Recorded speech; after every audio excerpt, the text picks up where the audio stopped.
Shalom bien-aimés, bienvenue sur Momentum Presse, l'instant réservé à la prêche, au partage et surtout à l'évangélisation inspirée des Saintes Écritures. Aujourd'hui, nous allons parler d'une thématique hyper importante, une thématique qui est d'actualité dans le monde dans lequel nous vivons en ce moment, une thématique assez puissante, une thématique qui pourra te faire changer ta vie, une thématique qui pourra permettre à ce que tu puisses voir la vie d'une autre manière. Alors, bienvenue une fois encore à tous et à chacun. Ne rends pas le mal par le mal. La différence entre la loi et la grâce. Ne rends pas le mal par le mal. La différence entre la loi et la grâce. Bien-aimé, lorsqu'on est blessé, trahi ou humilié, la réaction naturelle du cœur humain est souvent de rendre coup pour coup, répondre avec colère, faire payer la douleur reçue. Parce que la chair dit, puisqu'on m'a fait du mal, je vais rendre le mal. Mais Jésus-Christ est venu révéler une autre manière de vivre, une autre manière de voir le monde, une manière qui dépasse la simple justice humaine, la grâce. Oui, la grâce. La loi disait œil pour œil. Dans l'Ancien Testament, la loi permettait une justice équitable. Exode 21, verset 24. Œil pour œil, dent pour dent. Cette loi avait un objectif, empêcher les excès et les limites et limiter la vengeance. Ça, c'était le but de cette loi. Et c'est d'ailleurs une loi de Moïse qui disait œil pour œil, dent pour dent. Le but ici était d'empêcher les excès et limiter la vengeance. Mais même avec cela, le cœur humain restait toujours rempli de colère, d'orgueil, de rancune et tout ce qui va avec.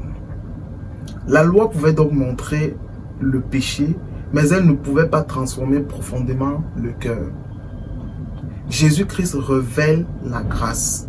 Puis arriva Jésus-Christ et il fut élevé le niveau donc spirituel. Il a donc voulu élever le niveau spirituel. Matthieu 5, verset 39 nous le dit. Ne résistez pas aux méchants. Et encore Romains 12, verset 17 le dit. Ne rendez à personne le mal pour le mal. Pourquoi? Parce que la grâce ne fonctionne pas comme la vengeance humaine. La grâce, la loi disait, tu as blessé, tu dois payer. Tu as cassé, tu dois payer. Tu as volé, tu dois payer. Tu as triché, tu dois payer. Mais la grâce dit, je refuse de laisser le mal transformer mon cœur. Je refuse de laisser le mal transformer mon cœur. Ne pas rendre le mal par le mal n'est pas de la faiblesse. Beaucoup pensent que si je pardonne ou si je ne réponds pas, je suis faible. Non. La vraie force spirituelle, c'est garder un cœur pur, même après avoir été blessé. Garder un cœur pur, même après avoir été blessé ou trahi. Regarde, Jésus a été insulté. Il a été rejeté. Il a été frappé injustement et même mortellement. Et pourtant, il dit dans Luc 23, verset 34, « Père, pardonne-leur. Père, pardonne-leur. » Voilà ce qu'on appelle la grâce. Au milieu de tout ce qu'il traversait, voilà la parole qu'il a sortie de sa bouche. « Père, pardonne-leur. » Le mal ne doit pas te transformer en ce que tu détestes. Bien-aimé, certaines blessures changent des personnes. Une trahison peut rendre froid.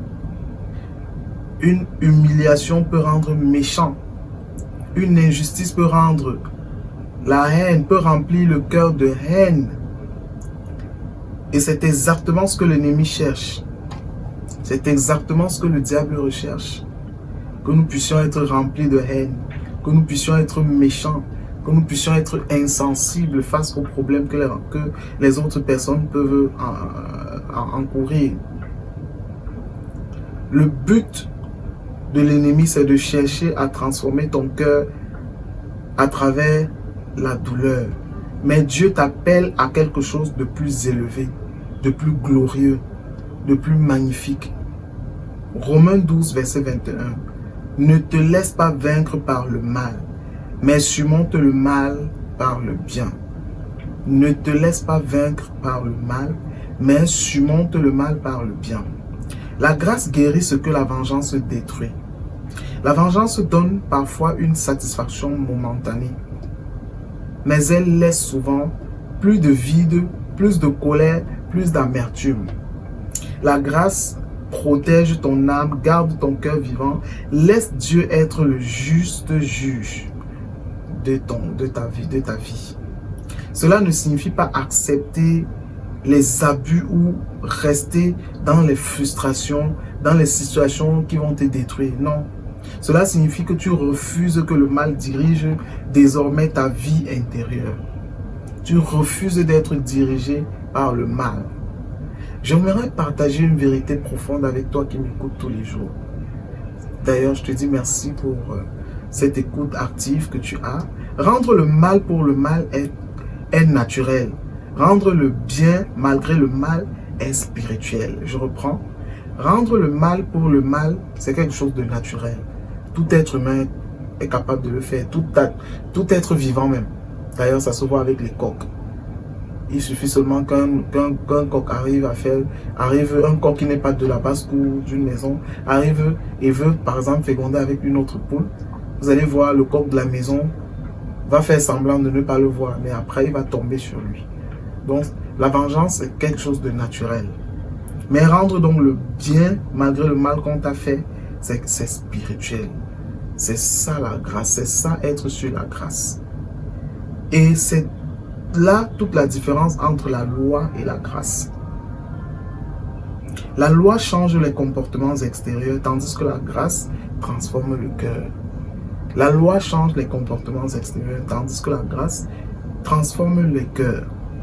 Aujourd'hui, j'aimerais exhorter quelqu'un. Aujourd'hui, bien-aimé, refuse de devenir amer. Refuse de laisser la haine t'habiter.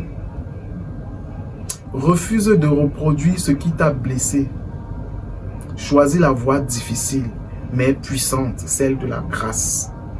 Parce qu'au final, la plus grande victoire n'est pas de détruire quelqu'un. C'est de rester semblable à Christ malgré ce que l'on t'a fait. Rester semblable à Christ malgré ce que l'on t'a fait. C'est ça la grâce.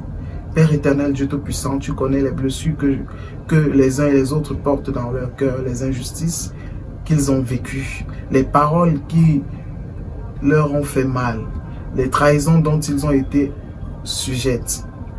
Père, parfois, ils ont envie de rendre le mal qu'on leur a fait. Aujourd'hui, Père éternel, Dieu Tout-Puissant, apprends-leur ta grâce. Empêche la colère de devenir leur identité. Empêche l'amertume de prendre racine dans leur âme. Donne-leur un cœur capable de pardonner. Un cœur qui refuse la haine. Un cœur qui te ressemble même dans la douleur. Seigneur, guéris ce qui est blessé en nous. Transforme notre confiance sans laisser le mal nous transformer. Et quand nous sommes faibles, Père éternel, Dieu Tout-Puissant, rappelle-nous l'exemple de Jésus-Christ. Lui qui a choisi l'amour même dans l'injustice. Lui qui a choisi d'aimer même quand le monde le rejetait. Aide-nous, Père éternel, Dieu Tout-Puissant, à surmonter le mal par le bien et à marcher dans la puissance de ta grâce. Merci parce que tu le fais pour moi. Merci parce que tu le fais pour une bien-aimée. Merci parce que tu le fais pour un papa, pour une maman. À toi soit l'honneur, la magnificence, la gloire. Au nom puissant de Jésus-Christ, j'ai ainsi prié. Amen.